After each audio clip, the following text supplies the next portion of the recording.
بسم الله الرحمن الرحيم. الرحمن علم القرآن.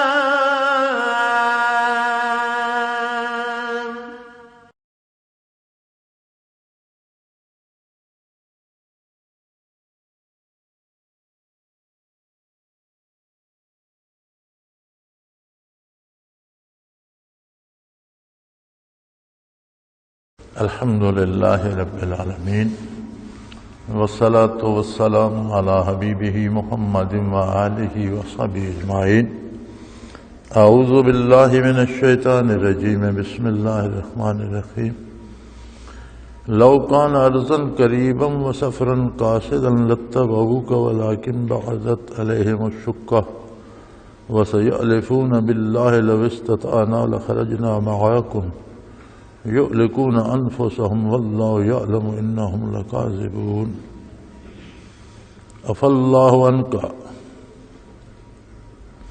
لما أذنت لهم حتى يتبين لك الذين صدقوا وتعلم الكاذبين. لا يستأذنك الذين يؤمنون بالله واليوم الآخر وأن يجاهدوا بأموالهم وأنفسهم والله عليم بالمتقين. انما يستأذنك الذين لا يؤمنون بالله واليوم الآخر وارتابت قلوبهم فهم في ريبهم يترددون. ولو أرادوا الخروج لأعدوا له عدة ولكن كره الله انبعاثهم فثبتهم وقيل اقعدوا مع القاعدين. اللهم سبحانك لا علم لنا إلا ما علمتنا إنك أنت العليم الحكيم. مولاي صل وسلم دائما ابدا على حبیبک خیر الخلق کلہم. حضور اکرم صلی اللہ علیہ وسلم کی ہجرت فرمانے کی بات ہوئی، جہاد کی بات ہوئی، مجاہدین کی اللہ کریم نے تعریف فرمائی، ان کے بلند درجات کی بات ہوئی، اور پھر ایک طبقے کی بات ہو رہی ہے جسے منافق کہا جاتا ہے. منافق کی تعریف یہ ہے کہ بظاہر وہ دعویٰ ایمان کا کرے، لوگوں کو دکھانے کے لیے نماز روزہ یا اعمال میں بھی حصہ لے، لیکن اس کے دل میں اللہ کی توحید اور حضور صلی اللہ علیہ وسلم کی رسالت پہ یقین نہ ہو، دنیاوی فائدے کے لیے مسلمان بنا رہے. تو بات چل رہی ہے ان کی. تو جب جہاد کا وقت آیا، غزوہ تبوک کی بات ہو رہی تھی، سینکڑوں میل کا فاصلہ بھی تھا، گرمی کی شدت بھی تھی، فصلیں بھی پک کر تیار تھیں اور قحط سالی کے بعد بڑی اچھی فصل آئی تھی. تو یہ سارے بہانے بنائے ان لوگوں نے. پھر ایک یہ بات بھی تھی کہ کیسر کی فوجوں سے مقابلہ تھا، یعنی دشمن بھی بہت بڑا طاقتور تھا.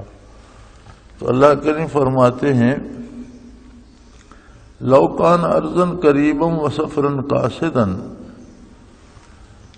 اگر مال غنیمت کے آسانی سے مل جانے کی بات ہوتی، یہ خیال ہوتا کہ مال غنیمت آسانی سے ہاتھ آ جائے گا اور سفر بھی کم ہوتا،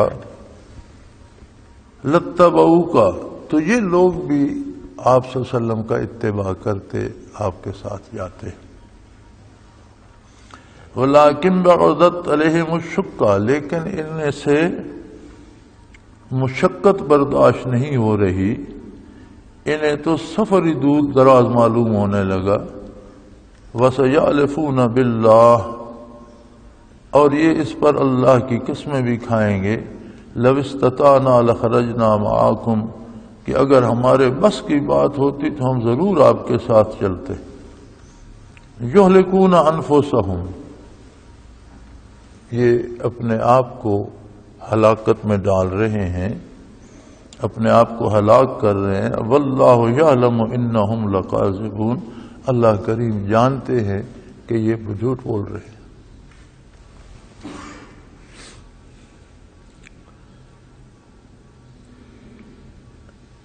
اگر ہم جاننا چاہیں کہ نفاق کیا ہے تو ہمیں دوسروں کی جستجو نہیں کرنی چاہیے، ہمیں اپنی ذات کو سامنے رکھ کر تلاش کرنا چاہیے۔ یہ صرف جہاد کی بات نہیں ہے، شریعت پر عمل کرنا ہر حال میں جہاد ہے، اور جہاد بالسیف، توپ سے یا بندوق سے یا تلوار سے لڑائی یا جسے جنگ کہتے ہیں، اس کی بھی ایک شرعی صورت ہے کہ وہ فرض ہو جاتا ہے، اس وقت وہ فرض ہے، اور جب وہ صورتحال نہ ہو تو عین جہاد میں بھی نماز روزہ تو فرض ہے، نمازیں تو جہاد میں بھی پڑھی جاتی ہیں۔ تو اپنے آپ کو دیکھنا چاہیے کہ اگر بندہ دن میں فرائض نمازوں کے لیے تکلف نہیں کر سکتا،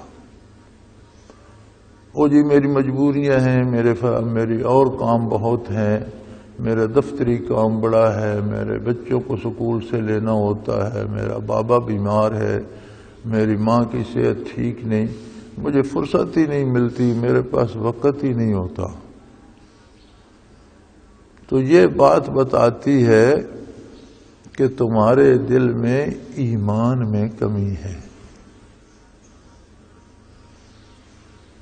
میرے پاس بھی خطوط آتے ہیں، میں بڑا حیران ہوتا ہوں، وہ جی مجھے ڈر لگتا ہے، مجھے وہم آتے ہیں، مجھے یہ بیماری ہو گئی، میرا پتہ نہیں بلڈ پریشر لو ہو گیا، ہائی ہو گیا، فلاں ہو گیا، فلاں ہو گیا، تو مجھ سے ذکر بھی چھوٹ گیا ہے اور نمازیں بھی چھوٹ رہی۔ کمال ہے، یعنی آپ ایک بندے سے مدد چاہ رہے ہیں، ایک مخلوق، اپنے جیسی مخلوق کو خط لکھ رہے ہیں کہ اس میں میری مدد کرو، اور خالق کو چھوڑ دیا ہے، مخلوق تمہاری کیا مدد کرے گی؟ اگر آپ مجھے یہ خط لکھتے ہیں یا کوئی مجھے یہ خط لکھتا ہے تو یہ سمجھ کے لکھتا ہے کہ یہ دعا کرے گا، تو میں دعا کس سے کروں گا؟ جس کو آپ چھوڑ چکے۔ اس دعا میں کیا تاثیر ہوگی کہ آپ کہتے ہیں میری مصروفیات اتنی ہیں کہ میں رب کا فرض سجدہ بھی ادا نہیں کر سکتا، تو میں اگر دعا کروں گا تو اسی رب العالمین سے کروں گا، تو وہ فرمائے گا کہ تو نہیں جانتا، میں اس بندے کو جانتا ہوں۔ تو ہم امتحان لیتے رہتے ہیں دوسروں کا، ہمارا چیک ہوتا ہے دوسروں پر، دوسروں کو اللہ کے سپرد کریں اور دوسروں کے لیے اللہ سے دعا کریں، تمام مسلمانوں کے لیے کہ اللہ انہیں ہدایت پہ قائم رکھے۔ اپنے آپ کو چیک کریں، آپ کی مصروفیات اگر آپ سے فرائض نمازیں چھڑا رہی ہیں، تو اگر جہاد پر جانا پڑتا حضور کے ساتھ اور آپ اس زمانے میں ہوتے تو پھر جہاد پر جاتے۔ آپ کی مصروفیات تو آپ کو سجدہ کرنے کی فرصت نہیں دے رہی، جہاد پہ کون جاتا؟ تو یہی حال منافقین کا ارشاد ہو رہا ہے کہ اگر آسان کام ہو اور کچھ دنیاوی فائدہ ملنے کی امید ہو کہ مال غنیمت آرام سے مل جائے گا اور سفر بھی زیادہ نہیں ہے، لتبعوا کا یہ آپ کا ساتھ دیتے، بالکل آپ کا اتباع کرتے، آپ کے ساتھ ہوتے۔ لیکن یہ لمبا سفر اور مجاہدہ اور محنت اور پھر ایک طاقتور دشمن سے مخالفت، مال غنیمت اگر ملا تو آسانی سے تو نہیں ملے گا، قیصر کی فوج کو شکست دے کر ملے گا۔ تو ان چیزوں نے مل کر انہیں بددل کر دیا ہے، لہذا یہ کہتے ہیں کیوں نہ اپنے گھر کا کام کرے یار، اس مصیبت میں پڑنے سے۔ اس کے ساتھ خود کو مومن بھی ظاہر کرنا چاہتے ہیں، تو فرمایا قریب یہ اللہ کی قسمیں اٹھائیں گے کہ اگر ہمارے بس میں ہوتا تو ہم ضرور آپ کی خدمت میں حاضر ہوتے اور آپ کا ساتھ دیتے اور آپ کے ساتھ جاتے۔ بے بس میں کیا نہیں تھا؟ اس سارے کا نتیجہ کیا ہے؟ فرمایا یہلکون انفسہم، اپنے آپ کو تباہی میں، ہلاکت میں ڈال رہے ہیں۔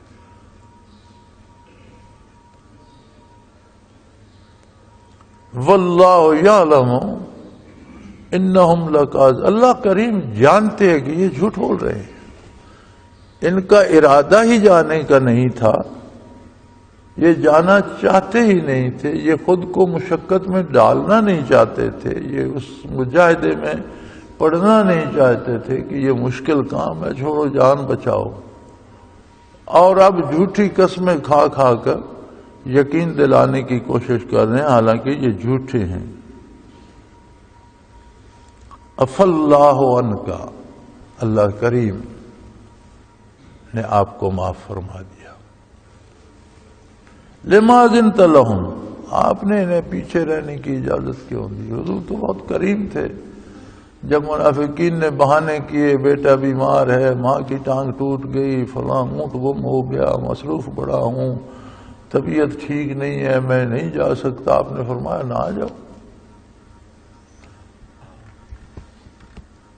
تو یہ باتیں تعلق کی ہیں، اور جو قرب نبی کو نصیب ہوتا ہے اللہ سے، وہ صرف نبی کا حصہ ہے، غیر نبی اسے سمجھ بھی نہیں سکتا۔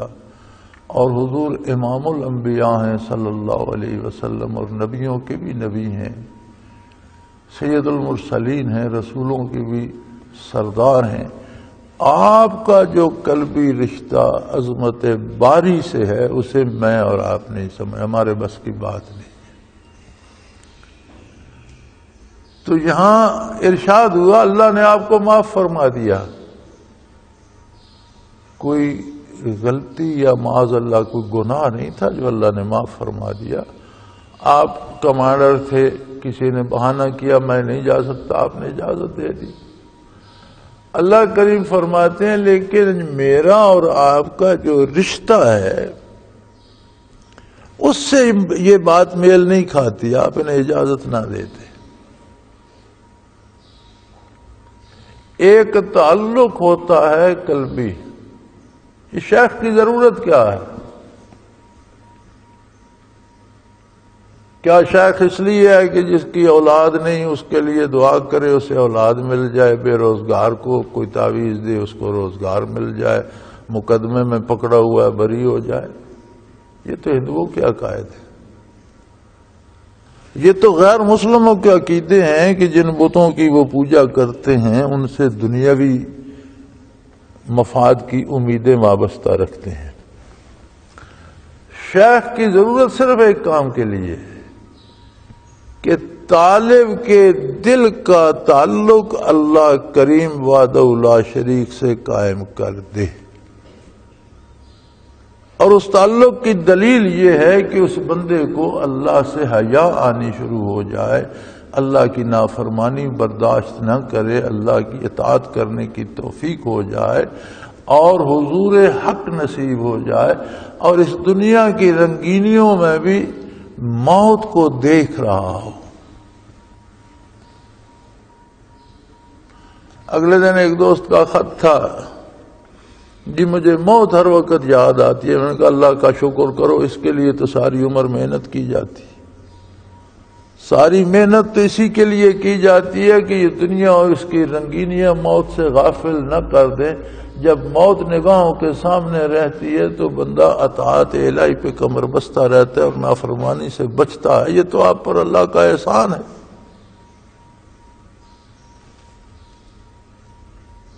تو یہ وہ منافق وہ لوگ ہیں جن کے سامنے موت نہیں ہوتی بلکہ دنیاوی مفادات ہوتے ہیں، اور اپنے دنیاوی فائدے کے لیے دینی احکام کو نظر انداز کر دیتے ہیں۔ جہاں سے دنیاوی فائدہ ملنا ہو وہاں تو جانے دے دیتے ہیں۔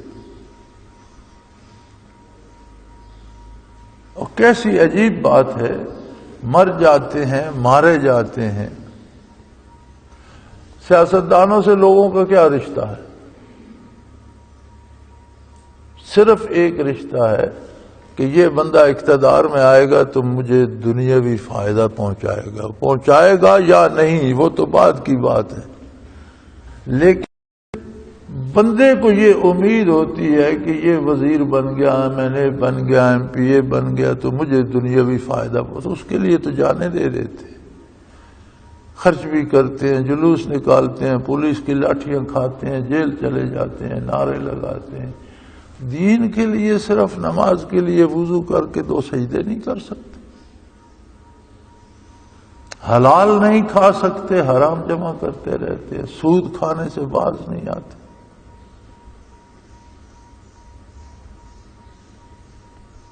تو اس کا مطلب یہ ہے کہ انہیں آخرت یاد نہیں ہے، موت یاد نہیں ہے، یا ان کے دلوں کا تعلق مفادات دنیا سے ہے، اللہ کریم سے نہیں ہے۔ مومن بھی اسی دنیا میں رہتا ہے، یہی اناج و غلہ کھاتا ہے، یہی کپڑا پہنتا ہے، یہی زندگی بسر کرتا ہے، لیکن دنیا اس کے دل میں نہیں ہوتی۔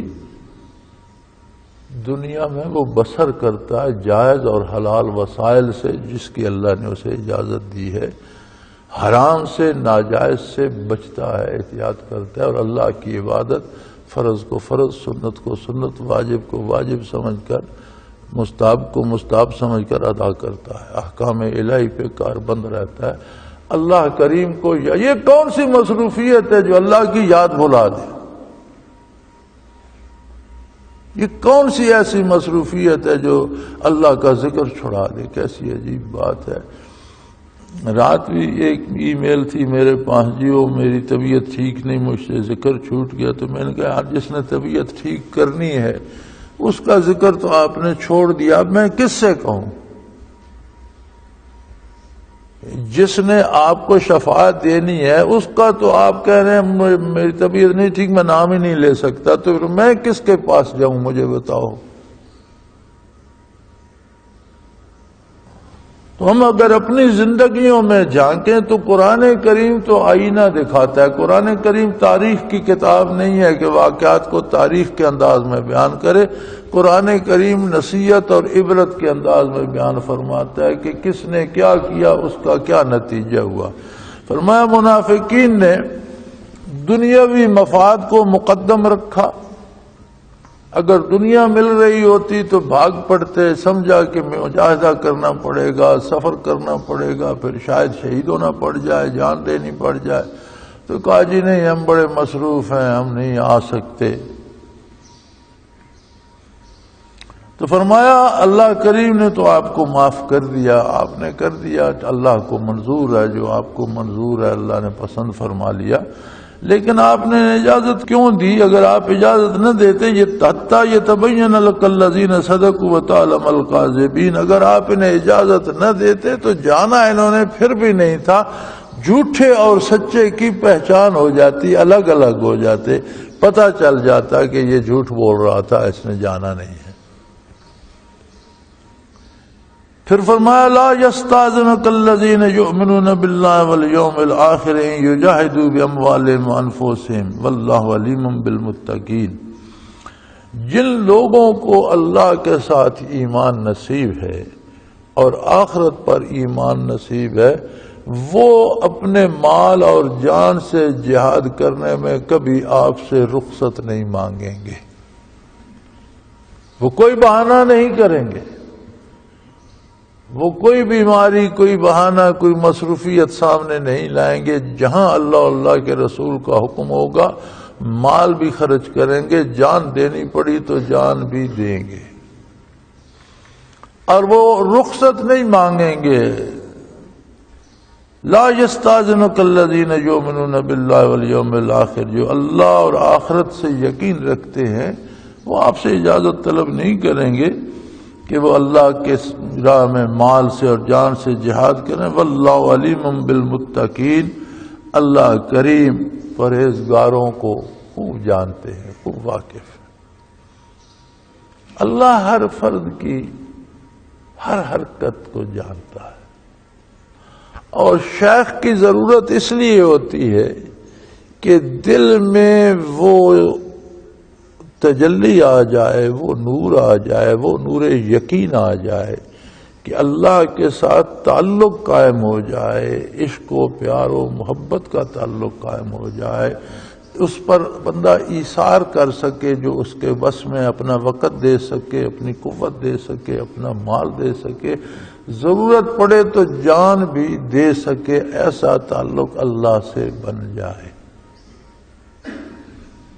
یہ جو ہم نے بنا رکھا ہے نا کہ پیر صاحب کو ہم نے پیسے دے دیے، اب ہمارا کام ہو جائے گا تو ہمارے گناہ پیر صاحب بھگتیں گے، پیر صاحب کو کیا ضرورت ہے پرائے گناہ سر لینے کی، آپ نے پیسے دے دیے، وہ کھا پی کے فارغ ہو جائیں گے، ان کا کام تو ہو گیا، آپ کا ہو نہ ہو آپ جانے، اللہ جانے۔ یہ پیری مریدی اور شیخ اور طالب کا رشتہ دنیاوی مفاد کے لیے نہیں ہے، بلکہ ایک بہت قیمتی رشتہ ہے، نایاب رشتہ ہے، اور یہ وراثت پیغمبر ہے، یہ عطائے پیغمبر ہے، یہ فیضان و برکات پیغمبر صلی اللہ علیہ وسلم ہے کہ بندے کو اللہ کے روبرو کر دے، بندے کو اللہ یاد رہے، اسے دین پر عمل کرنے کی توفیق ہو، اور اس سے تا دم واپسی اللہ کی یاد نہ چھوٹے۔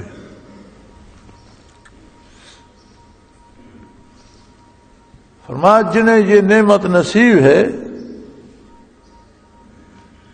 وہ مجاہدے سے، جہاد سے پیچھے نہیں رہتے۔ دیکھیں عجیب بات ہے،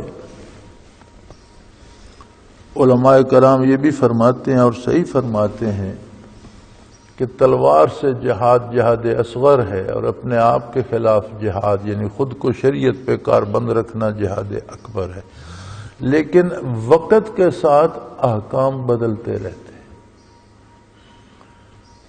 جب اسلامی ریاست پہ یا اس مسلمانوں کے حقوق پہ کوئی ڈاکہ ڈال رہا ہو تو اس کا دفاع کرنا مسلمانوں پہ فرض ہو جاتا ہے، اور جہاد فرض کفایہ ہے ویسے تو، کہ جتنی ضرورت ہے اتنے لوگ چلے جائیں تو سب کی طرف سے ادا ہو گیا، لیکن جو لوگ جاتے ہیں اگر وہ پورے نہیں ہیں تو یہ فرض عین ہو جاتا ہے کہ ہر فرد نکلے، اور اگر اس بستی، اس قریے، اس علاقے کے لوگوں کے بس سے باہر ہے تو ساتھ والوں پہ فرض ہو جاتا ہے کہ وہ بھی ساتھ شامل ہوں، اگر ان کے ملک جانے سے بھی پورا نہیں ہوتا تو پھر ساتھ والوں پہ فرض، اس طرح یہ بڑھتا چلا جاتا ہے حتیٰ کہ تمام مسلمانوں پہ فرض عین بھی ہو جاتا ہے، اور اس وقت کی ضرورت کے مطابق نماز چھوڑی جا سکتی ہے، قضا کی جا سکتی ہے، جہاد قضا نہیں ہوتا۔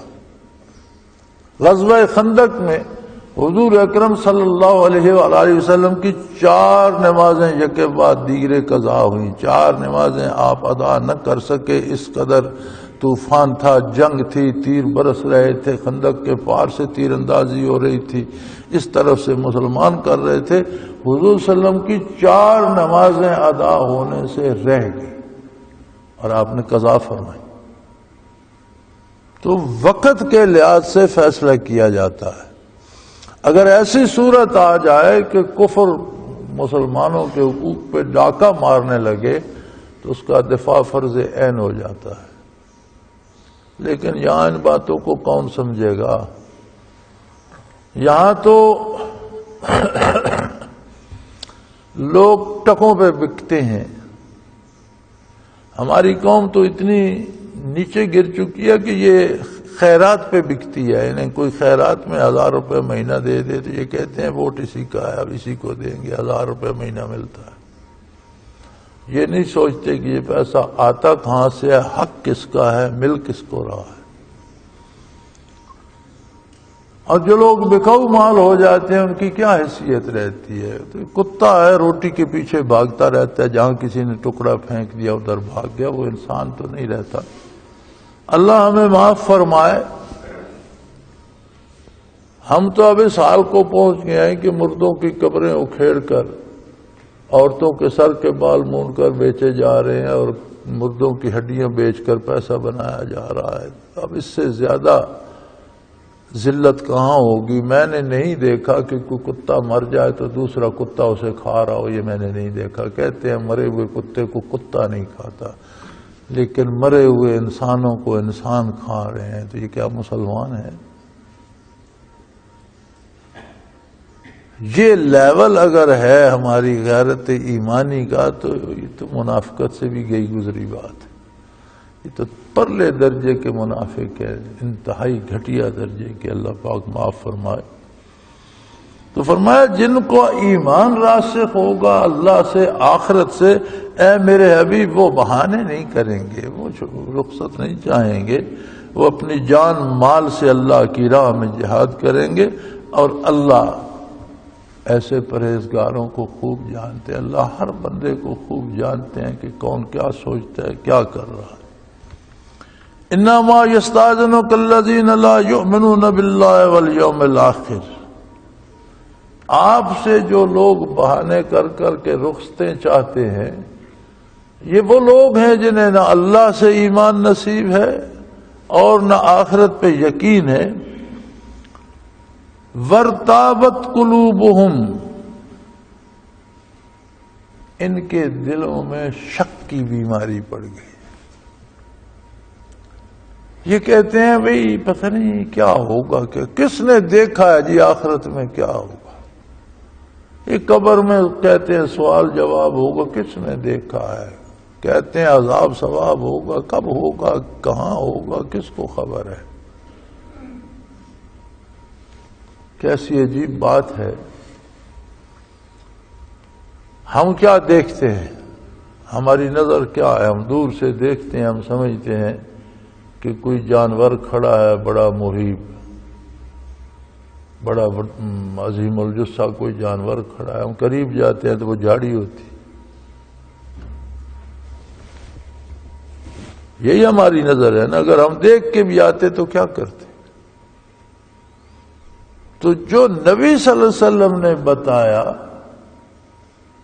وہ ہمارے دیکھنے سے کروڑوں گنا زیادہ سچا، پکا اور یقینی ہے۔ ہمارے دیکھنے میں غلطی ہو سکتی ہے، حضور کے فرمانے میں کوئی غلطی نہیں ہے، آپ کے ارشادات ہر غلطی سے پاک اور مبرہ ہیں، اور وہی حضور نے فرمایا جو اللہ نے آپ کو فرمانے کا حکم دیا۔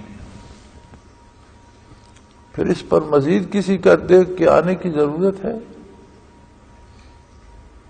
کہتے ہیں یہ اے جہان مٹھا اگلا کہ رٹھا، یہ دنیا تو بڑی میٹھی ہے، آخرت کس نے دیکھی ہے؟ بھائی محمد الرسول اللہ نے دیکھی ہے، آپ نے بتایا ہے۔ اللہ کے بتانے سے حضور نے جو بتایا ہے سچ ہے، پھر حضور کو اللہ نے ملاحظہ بھی فرمایا، مشاہدہ بھی کرایا، اور اس وجود عالی سمیت، اسی جسم عالی سمیت حضور عالم بالا بھی تشریف لے گئے، عالم آخرت بھی تشریف لے گئے، جنت و دوزخ کو بھی ملاحظہ فرمایا، عذاب و ثواب ہوتے بھی دیکھے، پھر حضور چشمدید گواہ بھی ہیں، آپ سب دیکھ کر بھی آئے۔ واقعہ معراج میں آپ تفصیلات پڑھیں تو ثواب ہوتے بھی دیکھے، عذاب ہوتے بھی دیکھے۔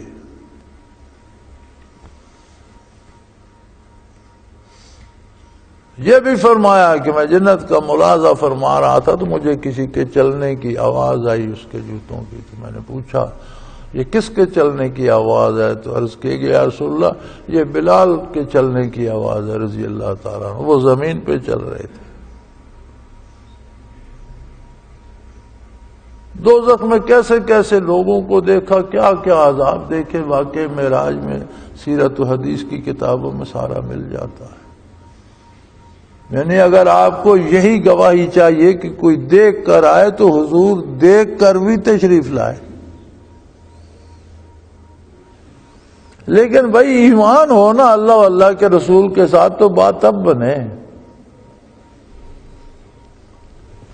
انما یستاذنک الذین لا یؤمنون باللہ والیوم الآخر وارتابت قلوبہم فی ریبہم یترددون، یہ وہ لوگ ہیں جو آپ سے بہانے چھٹی جی میں طبیعت نہیں ٹھیک، ذکر بھی نہیں کر سکتا، نماز کو بڑا دل چاہتا ہے یار لیکن بس فرصت ہی نہیں ملتی، دفتری کام ایسے ہیں، بچوں کی سکولنگ ہے، بیوی بیمار ہے، ماں کا یہ کرنا تھا، باپ کو وہ کہنا تھا، فرصت ہی نہیں ملی۔ فرمایا یہ سارے بہانے ان لوگوں کے ہیں جن کے دلوں میں شک ہے، آخرت میں بھی شک ہے، حساب کتاب میں بھی شک ہے، حضور کی نبوت کے بارے بھی ان میں کے دلوں میں شک ہے، اور اللہ کی توحید اور اللہ کی قدرت کے بارے بھی ان کے دلوں میں شک ہے۔ ان کے دلوں میں شک کا مرض پڑ گیا، فہم فی ریبہم یترددون، یہ اپنے اسی شک میں ڈول رہے ہیں، کبھی اس طرف کبھی اس طرف، انہیں یقین کی دولت نصیب نہیں ہے۔ اور اسلام میں شیخ اس لیے چاہیے کہ دل شک سے پاک ہو جائے اور یقین کی دولت نصیب ہو جائے۔ اللہ کریم کسی کو مشاہدہ اور کشف عطا کر دے تو اس کا انعام ہے، لیکن ایک بات یاد رکھیں، مشاہدہ اور کشف از قسم ثمرات ہوتا ہے، اجر کی قسم سے ہوتا ہے۔ ایک شخص مجاہدہ کرتا ہے، اللہ کرتا ہے، اسے مشاہدات ہوتے ہیں، تو وہ مشاہدات جتنے اسے ہوتے ہیں اتنا آخرت کے اجر سے وہ خرچ کر رہا ہے، اتنا آخرت میں اسے اجر کم ملے گا، کیونکہ مشاہدات از قسم ثمرات ہیں، اجر ہے۔ تو اپنا کچھ حصہ تو وہ دنیا میں وصول کر رہا ہے نا، کشف کی صورت میں، مشاہدات کی صورت میں۔ میدان حشر میں وہ کہے گا کہ کاش وہ جو میں نے دنیا میں خرچ کیا نہ کیا ہوتا، یہاں کام آتا۔ حضور اکرم صلی اللہ علیہ وسلم فرماتے ہیں کہ جب اعمال تولے جا رہے ہوں گے تو ایک بندے کے فرشتے عرض کریں گے، یا اللہ اس کے اعمال تول گئے، وہ سامنے ترازو ہے، نیکیاں بھی ہیں بدیاں بھی ہیں۔ اللہ فرمائے گا سارے رکھ دیے؟ یا اللہ سارے رکھ دیے۔ فرمایا اس کی کچھ امانتیں میرے پاس بھی ہیں، وہ اس کی نیکی کے پلڑے میں رکھو۔ فرشتے کہیں یا اللہ ہمیں تو خبر نہیں۔ فرمایا نہیں، اس کے دل سے دعائیں نکلی تھیں وہ میرے پاس ہیں، میں نے دنیا میں اس کی وہ دعائیں پوری نہیں کی تھی، تو میں نے اس کے لیے رکھ لی آخرت کے لیے، آج اس کی وہ دعائیں نیکی کے پلڑے میں رکھ دو۔ تو حضور فرماتے ہیں بڑے بڑے مستجاب الدعا لوگ جو ہیں وہ اس وقت آرزو کاش ہماری کوئی دعا دنیا میں پوری نہ ہوئی ہوتی اور آج وہ ساری یہاں مل جاتی۔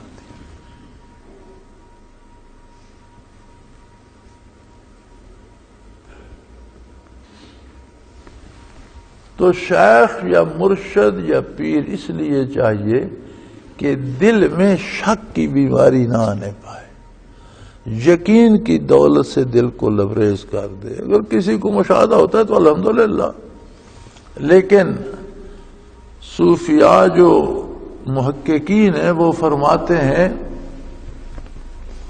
کہ یہ مشاہدات اور کشف کیا ہوتا ہے؟ تلعب بہا اطفال الطریقہ، یہ کھلونے ہوتے ہیں طریقت کے بچوں کو، تصوف اور سیکھنے والے بچوں کو ان سے بہلایا جاتا ہے۔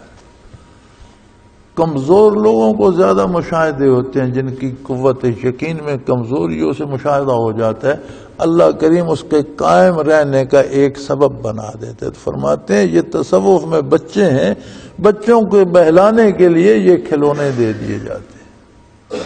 تلعب بہا اطفال الطریقہ، طریقت کے بچوں کو ان کھلونوں سے بہلایا جاتا ہے۔ اللہ بڑا کریم ہے کہ چلو کمزور ہے تو لگا ہوا تو ہے میرے ذکر میں، تو اسے کوئی بہانہ بنا دو کہ یہ قائم رہے۔ اس کا مطلب ہے جو محروم ہوتا ہے وہ خود ہی زبردستی ہاتھ چھڑا کر بھاگتا ہے۔ اللہ کسی کو محروم نہیں کرتے، خلوص سے جو بھی لگے اسے وہ کیفیات اور برکات نصیب ہوتی ہیں۔ اور سب سے بڑی پہچان ہمارے پاس، ہماری اپنی پہچان یہ ہے کہ میرے دل میں کتنا یقین آخرت کا ہے، کتنی میں اطاعت کر رہا ہوں اللہ و اللہ کے رسول صلی اللہ علیہ وسلم کی، اور کتنا عمل کر رہا ہوں شریعت پر۔ کیا چند ٹکوں کے لیے پھسل جاتا ہوں یا حرام کے قریب نہیں جاتا، فاقہ سہ لیتا؟ اور شک کی بیماری تو بہت مہلک بیماری ہے۔ آج کل کہتے ہیں کینسر جو ہے یہ بڑی سخت بیماری ہے۔ یہ شک جو ہے یہ ایمانیات کا کینسر ہوتا ہے۔ دلوں میں شک کا آ جانا ایسا ہے، یہ جو بدن کا کینسر ہے اس سے ایمان کا کینسر خطرناک ہوتا ہے، اور یہ ایمان کا کینسر ہوتا ہے شک۔ اور شیخ اس کا طبیب ہوتا ہے، اور چاہیے یہ کہ دلوں کو شک سے پاک کر دے اللہ، اور وہ کیفیات نصیب ہوں جو یقین سے لبریز ہوں۔ تو فرمایا ان کی مصیبت یہ ہے جو آپ سے رخصتیں مانگ رہے ہیں، انہیں اللہ پر ایمان نہیں ہے، آخرت پر ایمان نہیں ہے، اور ان کے دلوں میں شک پڑ گیا ہے، اور یہ اپنے اس شکوک کے طوفان میں ڈول رہے ہیں، ادھر سے ادھر اور ادھر سے ادھر لڑک رہے ہیں۔ وَلَوْ أَرَادُوا الْخُرُوجَ لَأَعَدُّوا لَهُ عُدَّةً، بھی اگر ان کو جانا ہوتا آپ کے ہم رکاب اور کوئی مجبوری پڑ گئی تو اجازت لیتے، تو اس کے لیے انہوں نے تو تیاری تو کی ہوتی، کوئی سامان جمع کیا ہوتا، کوئی کپڑا بستر لتا لیا ہوتا، راشن لیا ہوتا، اسلحہ اٹھایا ہوتا، کوئی اونٹ تیار کیا ہوتا، سواری تیار کی ہوتی۔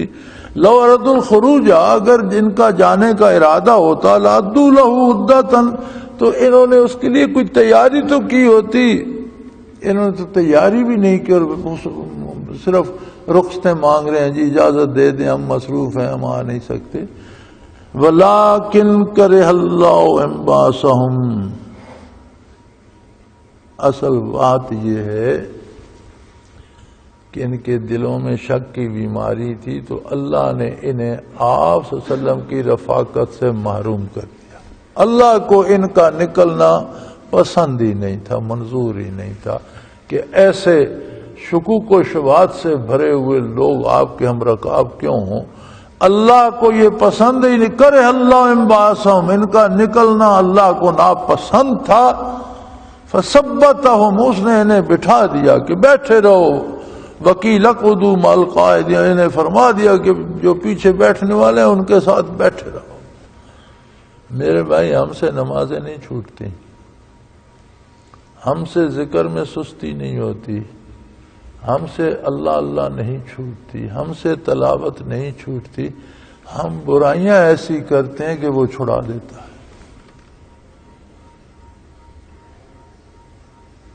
ہماری دلوں میں بیماری لگ جاتی ہے شک کی،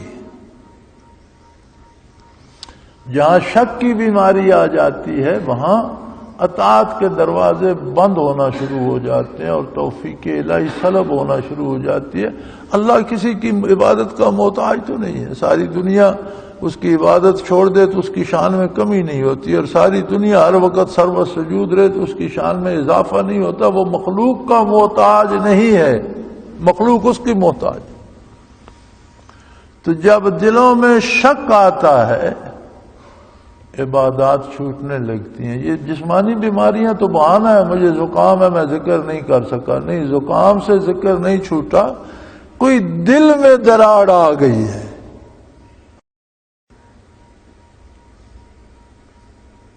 قلبی کیفیات میں کہیں کوئی شک کی دراڑ آ گئی ہے تو فوراً توبہ کرنی چاہیے، رجوع اللہ کرنا چاہیے، اور اللہ سے معافی مانگنی چاہیے کہ اللہ میرے دل کو شک سے اور شیطان کے شر سے بچا، اور مجھے اپنی یاد کی اور اپنی اطاعت کی توفیق عطا فرما۔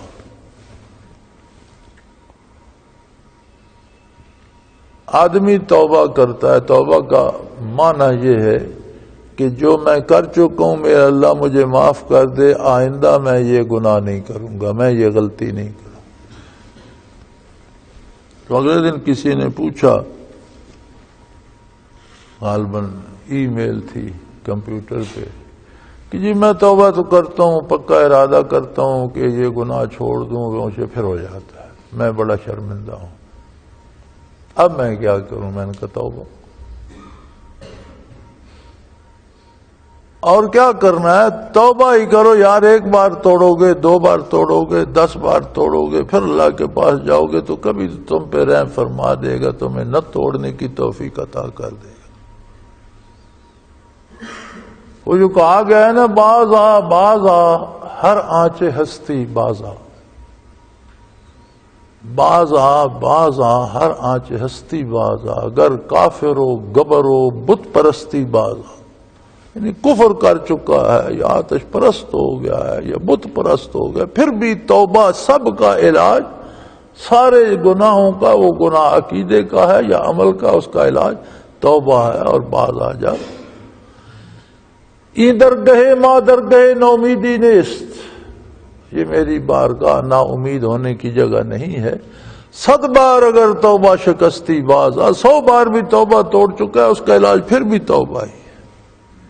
پھر واپس آ جا. اور زندگی جب تک ہے تب تک توبہ کی فرصت ہے، لیکن زندگی کا اعتبار نہیں اگلا دم آئے گا یا نہیں. اس انتظار میں نہ رہے کہ خیر ہے کر لوں گا، نہیں، پہلے کر، کوئی پتہ نہیں اگلا سانس آئے گا یا نہیں آئے گا، فرصت ہوگی یا نہیں ہوگی، کوئی لمحہ بچتا بھی ہے یا نہیں. تو جب دل میں شک آتا ہے، یہ ایسا مرض ہے کہ کرے اللہ انبعاثہم، اللہ نے ان کا نکلنا پسند ہی نہیں کیا، یعنی آپ کی اطاعت کی توفیق سلب ہو جاتی ہے. تو میرے جو بھائی فرائض سے بیگانہ ہیں، حلال حرام کی تمیز نہیں کر رہے، انہیں یہ فکر کرنی چاہیے کہ وہ خود نہیں کر رہے یا کسی نے ان سے چھڑا دیا ہے کہ تمہارے دلوں میں تو نور ایمان ہی نہیں ہے، جاؤ باہر ہی بیٹھو، آؤ ہی نہیں میرے در پہ. فکر کی یہ بات ہے کہ جب دل میں شک کی دراڑ آتی ہے تو اللہ کریم توفیق اطاعت سلب فرما لیتے ہیں، اور نبی کریم صلی اللہ علیہ وسلم کا اتباع کرنے سے روک دیتے ہیں، اور فرماتے ہیں جاؤ جہاں بیٹھنے والے بیٹھے ہیں، جو پیچھے رہ جانے میں ان کے ساتھ تم بھی بیٹھے رہو. اللہ کریم شعور بخشے کہ ہم اپنے آپ کو پہچان سکیں.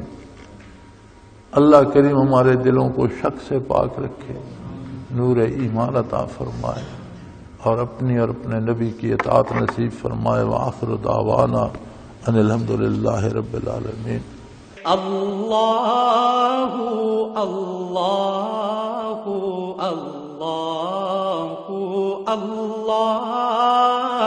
اللہ اللہ اللہ اللہ اللہ.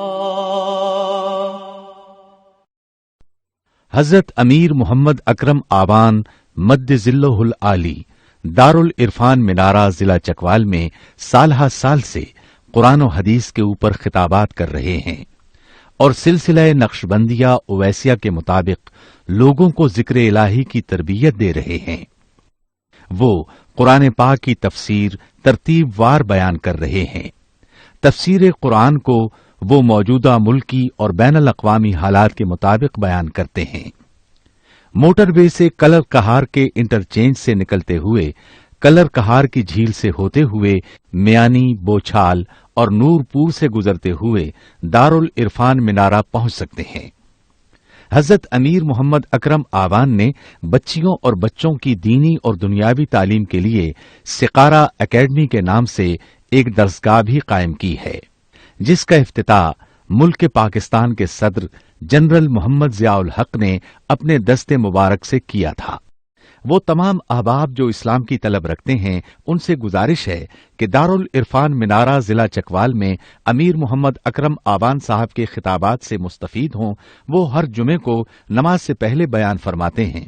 ہر ماہ کی پہلی اتوار کو ماہانہ اجتماع ہوتا ہے جس میں آپ خصوصی خطاب فرماتے ہیں اور پاکستان کے چاروں صوبوں سے احباب اس اجتماع میں شرکت کرتے ہیں. اس کے علاوہ یہاں سال میں 2 مرکزی اجتماعات بھی ہوتے ہیں، ایک رمضان المبارک میں اعتکاف کا اجتماع اور دوسرا جولائی اور اگست میں 40 دن کا اجتماع ہوتا ہے جس میں روحانی تربیت کی جاتی ہے. اپنا خون سیماب دے کر اتنا ہم کر جائیں گے، نام آقا کا چمن میں پھر رقم کر جائیں گے.